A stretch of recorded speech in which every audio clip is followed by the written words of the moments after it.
Hello. Hello. Hello. Hi there. Hello and welcome to the RadioTimes.com podcast, Doctor Who edition. I'm Hugh Fullerton. And I'm Morgan Jeffery. And this week we're chatting all things Spyfall because Doctor Who's back. Whee! Yeah, we got a new series kicking off with this new episode that's just aired on New Year's Day. And there's an awful lot to talk about. There's a big twist at the end, loads of exciting bits in between. So just to be clear, we're going to be talking spoilers here. So if you haven't seen the episode yet, I wouldn't say look away. I'd say pause this, go watch the episode, keep it open in your tabs, and then listen to it right away afterwards. But before that, let's talk about what did we think, Morgan? I actually really enjoyed Spyfall Part 1. I feel like it felt like it had a confidence that a lot of the Series 11 episodes maybe didn't have. And obviously there were some standout episodes from Chris Chibnall and Jodie Whittaker's first run. But this, it just felt more confident, more assured. And I think whether or not you're a fan of Chibnall's version of Doctor Who, this era now, it definitely has its own sense of style and its own way of doing things that is distinct from previous iterations of the show. Definitely. I mean, visually, the style is definitely different. And I was struck all the way through just how cinematic this was. I mean, we watched it on a big screen, which might have helped. But no, definitely, it just sort of looks beautiful. There's really great sets and nice camera work and grading. Like, I just thought it looked so nice. It really does. I don't think Doctor Who has ever looked better. There's not. I know it's a cliche anyway, but there's not even a hint of the wobbly set or the slightly dodgy monster. Like the monsters in this episode look great. They look great, and also I thought genuinely quite unsettling. Definitely, there's something about that kind of oblique figure that you can't quite make out like who or what it is, and the fact that they don't speak all that much. I actually found it a little bit unsettling. Definitely. I mean, do you think it was maybe quite a sort of refined version of last year's New Year's Special Resolution, which was sort of similar? Like, it's the TARDIS scene back in present day. It involves, the families a little bit more. It's kind of, I don't know, it kind of involves some more classic Who threats. Yeah, and I think as well, like this, obviously there isn't technically, a Doctor Who Christmas or even festive special this year. And Spyfall Part 1 is just the launch of the new series. Having said that, it did have the feeling of a special to me. I guess because it has a slightly longer runtime. True. It has a slightly more epic scope, more international feel. It's interesting what you said about how, we check back in with the characters though and their families. I felt like it was a really smart move to reintroduce the companions and the Doctor in that way. And I felt, again, possibly a result of the longer running time, this episode had a better handle on those characters and sort of how to use them all correctly. I feel like the last series, the Doctor and three companions didn't always get the balance right, and Yaz in particular would often get sort of the short end of the stick, wouldn't get enough screen time or enough material, and I felt like the balance was a lot better here. Totally, yeah. I mean, I wrote in my notes at the time, I was like, they've all got something to do, Graham's with the Doctor and with O, and Yaz and Ryan are doing something else that is also important, that it makes sense that the Doctor would send them to do. Like, you're kind of using that whole team, and it's also something that you couldn't have done with the traditional one Doctor, one companion setup, which I think is it's an opportunity that this size of cast offers that hasn't always been utilised. Exactly, and I think that goes back to what I was saying about it having a very particular feel. Like, this is a story that could only really be part of the Chris Chibnall era, and I really enjoyed as well the sequence in which after Yaz sort of is returned to the fam after having quite a horrific experience, and there's a scene that doesn't really need to be in there, but I'm so glad it is, where she sort of we see how emotionally traumatized she is by the whole experience, and her and Ryan share a lovely little moment where he sort of promises he'll never let anything bad happen to her. It feels like a scene that could easily have been cut, because it's not plot. It's not driving anything. It's not driving the plot as such, but I'm so glad it's in there because it adds so much to the episode, I think. Definitely. And I think that, prior to that as well, I really enjoy the scenes where you sort of see the impact of travelling with the Doctor on these people's lives. Is like, Ryan's slightly drifting away from his friends, Yaz is lying to her family, and her job's possibly going to suffer because of it. And we finally saw Yaz does still have a job. She does still have a job. Which is good to know. She's a police officer, in case you've forgotten. Yeah, she's actually taken much more care than a lot of previous Doctor Who companions to have a cover story, which I guess makes sense. Graham seems largely fine with, he's missed a few checkups, I think, is the idea. But it's interesting because I feel like that was, again, something we missed last year. One of the most interesting things about modern Doctor Who, since the Russell T Davies era with Rose, is kind of saying, what would that actually be like for the people left behind? And it's been done very well before, but I felt like it was a bit missing last year. Yeah, but I don't think that's something that's just been missing from the Chibnall era either. I think like Russell, the Moffat era. Yeah, Russell T Davies, he established that very well and very effectively. This idea of what about the companions' family? Won't they be missing them when they're gone? And then that didn't really crop up again during the Moffat era. We met Amy's parents once, sort of, and then again, like Clara's gran that one time. But it didn't feel like they had as much of a backstory. Weirdly, it kind of went backwards a little bit from the Russell era. And yeah, it was missing again last year, but I feel like it's building up a little bit more back into that RTD style. We should also probably, apart from the main cast, talk about the guest stars. We've got a couple of big ones this episode. We've got Stephen Fry and Lenny Henry, which was announced before, and Sacha Dhawan, which for very clear reasons was not announced previously. I mean, we guess start with Stephen Fry. I mean, it's such a Stephen Fry character, right? Yeah, it's interesting with Stephen Fry because he's great in this episode, playing C, the head of MI6, but he's just kind of doing his Stephen Fry thing, and that's not in any way like a criticism. He's just going, full-blooded Stephen Fry, and he's fantastic in it. I did feel like he was maybe a little bit underutilized, given that we've got not just a slightly longer opening episode, but a two-parter. Stephen Fry doesn't. He's not around all that long. Spoilers. No, I thought that. Yeah, I mean, I was surprised because it was good, but you sort of like, I'm surprised they got him for that. Right, yeah. I mean, he's clearly just a big Doctor Who fan, and I think he said he's a fan of this era in particular and wanted to work with Jodie and so on. But it's essentially a glorified cameo for Stephen Fry. A great cameo, but a cameo nonetheless. Yeah, whereas Lenny Henry kind of has a bit more of a meaty role as kind of the Bond villain of this spy-themed episode. Very Bond villain. And it sounds bad, right? Obviously, he's like an incredible actor, but I was genuinely surprised. I think with Lenny Henry, there's possibly a temptation to underestimate him because he does a lot of charity work. So you think he's kind of like a light entertainment figure almost. But he's a very good actor as well. He was in Broadchurch, the third series of that with Chris Chibnall, and was excellent in that as well. And again, I thought he delivered a really nicely measured performance here. Maybe, talking about measured performances doesn't quite factor into Sacha Dhawan's character, who always has to be a bit over the top. But, I don't know about all people at home, but I think there's sort of a big... I think we might talk about this more later, but with Sacha Dhawan, he's kind of playing two characters, right? Right. I mean, and as O, I think he's quite a sort of... I don't know, do you think that, like, you can sort of see those seeds of what's going to happen from the start, or do you think it's sort of a bit of a surprise? No, I think it comes as a genuine surprise when the big master reveal happens. I think Sacha's performance as O, or the fake O, is actually really great. He's very sympathetic. Yeah, he's that kind of like, I think audiences will kind of be tricked into thinking he's kind of like an audience surrogate character because he's almost like a Doctor Who fan, and there's little in jokes where he's like, oh, I've got all these records of the Doctor, and there's some inconsistencies in the canon basically. And I think what's interesting about Sacha Dhawan as well is not exclusively, but a lot of the time he does get cast as quite sort of like nice, sweet characters. So there's nothing that seems amiss with him to be playing O. Yeah. If that were all he was doing, that would be perfectly fine. So it comes as a surprise when he is doing something else. I think that the clue for like the really dialed in fans will be that he was not announced beforehand when he would have been. But I think general audience possibly won't have that kind of thing, so it will be more of a surprise for them. Yeah, I think that's an interesting decision from the BBC to not announce that Sacha Dhawan is even in the episode, because that immediately indicates, doesn't it, that there's something up there? Yeah. Whereas if you just said Sacha Dhawan's in this episode, people would say, great actor, can't wait to see him in Doctor Who playing a guest role. And then there's nothing. Whereas if you hide the fact that he's in it, the moment he appears, you go, well, why haven't they told us that there's something up here? So I don't know.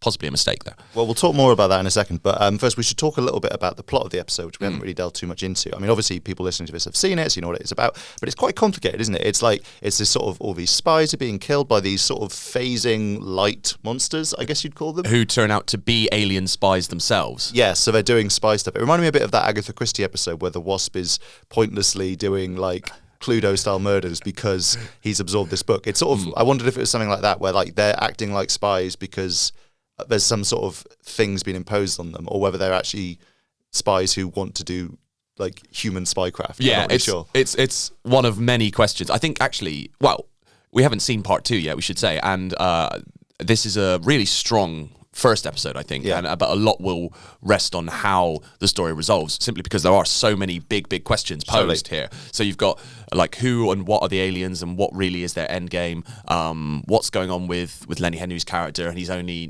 93%. Yeah, Daniel Barton, we don't really know what. He's sort of in league with them. He says, we have to defend. We're going to defend, but defend against what? What does that mean? Yeah, and there's the question of their relationship is interesting as to who's actually in charge there, him or them. And yeah, he's clearly not entirely human. There's a lot going on and a lot of questions to be answered in part 2. And there's that bit at the end where they're in the plane and Daniel Barton's not there anymore, and then there's the house sort of going like Wizard of Oz. Yeah, the whole Wizard of Oz scene. Or Three Doctors, if you want a classic Who reference there. Yeah, and there's just so many things to think about. Like, I think it's really cool, like, it leaves us sort of in a lurch. But like you say, I really hope they have good answers for the questions. Right, yeah. Like, I mean, I don't really understand yet how the Master's sort of been behind it all and what the sort of game is. But I'm sure that will be resolved. Well, there's so many questions related to the Master's return, not just tied specifically to this episode, but going all the way back to how this Master came to be. Yeah, I mean, obviously the last time we saw the Master, he was a she, played by Michelle Gomez as the Mistress / Missy, who cropped up quite a lot in the Peter Capaldi era. And last time we saw her, she was teaming up with her, not teaming up with so much, but she was with her predecessor, John Sims' Master. She killed him to make him regenerate. He killed her, but said she wouldn't be able to regenerate. And we see her just like die on the floor. And then that's the last we see of her. Now the Master's back. Missy had kind of redeemed herself a little bit, and this Master definitely doesn't seem to have.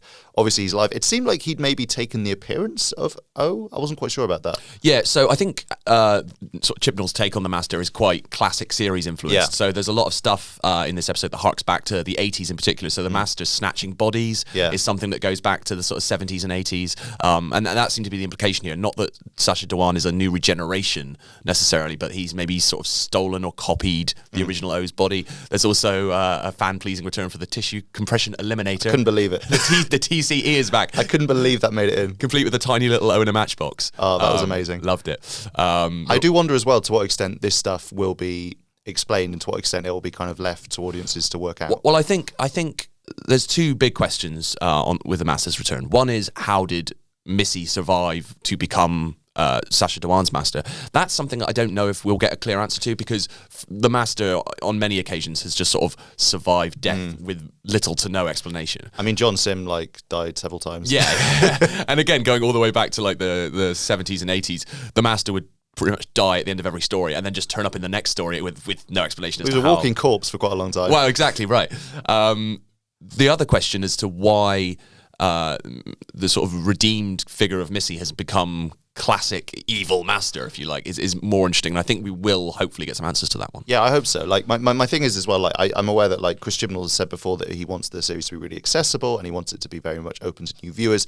And it might be that he doesn't want to like go spend too long sort of explaining what's been going on and like all this sort of stuff in a way that in the Stephen Moffat era it definitely would have all been explained. We would have seen Sacha Dhawan in Missy's clothes, in a flashback. Oh, if only we could have seen. Maybe we still see a flashback. You never know. I want to see Sacha Dhawan in full Mary Poppins gear. Yeah, but I always thought this as well with the Missy storyline, which was really compelling at the time. I thought Michelle Gomez was excellent, but you kind of always have to revert to the status quo a little bit. You do. You need an evil Master, right? Yeah, if you're ever going to bring the Master back, or another version of Missy, or however you go, you need that character to be a villain. So you can't redeem the character entirely, and now they're going to have to kind of retcon that or run some of that back. And I hope they do it in a way that doesn't kind of cheapen the original storyline from the Moffat era, because I actually really enjoyed that story. I mean, I would say it definitely makes Peter Capaldi's Doctor look like an idiot for letting Missy out, because even if it was possible that she'd regenerate and then become evil again, all these deaths are on his hands.